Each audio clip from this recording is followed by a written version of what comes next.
होते, काय काय विषय होते? बीड जिल्ह्यामध्ये होणारं एअरपोर्ट, लवकरात लवकर बीडपर्यंत होणारी रेल्वे, त्याच्यानंतर भूसंपादनाचे काही प्रस्ताव, नॅशनल हायवे अपूर्ण असलेले नॅशनल हायवे, खड्डे पडलेले नॅशनल हायवे, आणि या बाबतीमध्ये जिल्हा परिषदेच्या ज्या अनेक अनुषंगिक भाग 1107 अंगणवाड्यांना खोल्या नाही, जवळजवळ 1000च्या वरती शाळा खोल्या नाही, 1000-2000 तर त्या संदर्भामध्ये संपूर्ण माहिती बीड शहर वगैरे याची संपूर्ण माहिती अजितदादांनी घेतली, ते त्याच्यावरती कारवाई करतील. आम्ही विशेषतः मी स्वतः लॉ अँड ऑर्डरच्या बाबतीमध्ये मागणी केलेली आहे की शिरसाळ्याला एक मर्डर झाला, अंबाजोगाई शहरात मर्डर झाला, ते अर्धमसल्याची घटना झाली आणि याच्यामुळं पोलिसांचा धाक जेवढा वाढायला पाहिजे तेवढा वाढलेला नाही, हा एक मुद्दा मांडला. आणि आमच्या जेल प्रशासनामध्ये जेल प्रशासन जे बीडचं आहे ते अतिशय निर्ढावलेलं दिसतंय. कालिया मर्दनम नावाचा चित्रपट, कालिया मर्दनम झालं, जेलमध्ये हाणामाऱ्या झाल्या. सुहास वारके साहेबांकडे मी तक्रार करणार आहे, कारण ते पूर्वी आमच्या इथं SP होते.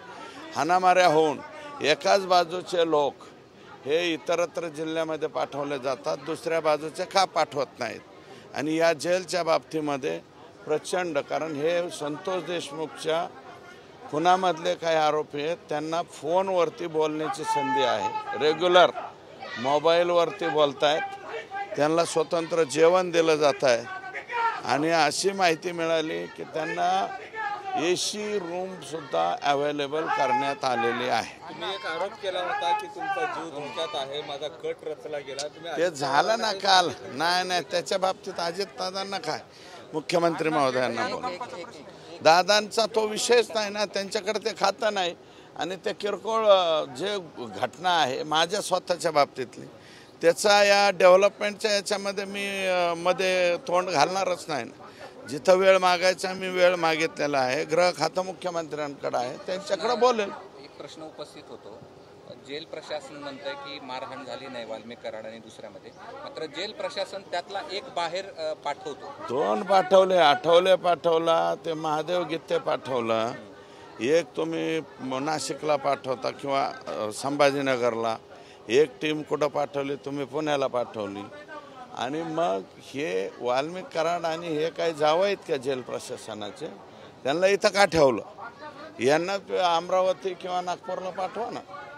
बीड नगर रेल्वेचं भूसंपादन रखडलेलं आहे, अजितदादांनी सुद्धा अधिकाऱ्यांना काय बीड नगर रेल्वेच्या बाबतीमध्ये अजितदादांनी अतिशय चांगला आढावा घेतलेला आहे. आणि पुढच्या 3 महिन्यामध्ये त्यांना ताकीद दिलं की सगळे कामं संपवा, आणि बीडपासून ते नगरपर्यंत आणि भविष्यात मुंबई पुण्यापर्यंत रेल्वे लवकर कसे धावेल अशा प्रकारचे आदेश दिले. शांततेत झाली बैठक, अतिशय शांततेत. ही डेव्हलपमेंटची बैठक आहे, हे तर वादाला जे वादाचा विषयच नाही आहे ना. हे थांबरे बाबा, डेव्हलपमेंटचा विषय होता आजचा, आज वादावादीचा विषय नव्हता. आणि जिल्हा परिषदेचे CO यांनी त्यांचा अतिशय चांगला जो आहे आढावा या ठिकाणी मांडला. फक्त म्हणजे काही स्पीड जे आहे ते जिल्हाधिकारी कार्यालयाकडून लागायला पाहिजे, ते लागत नाही.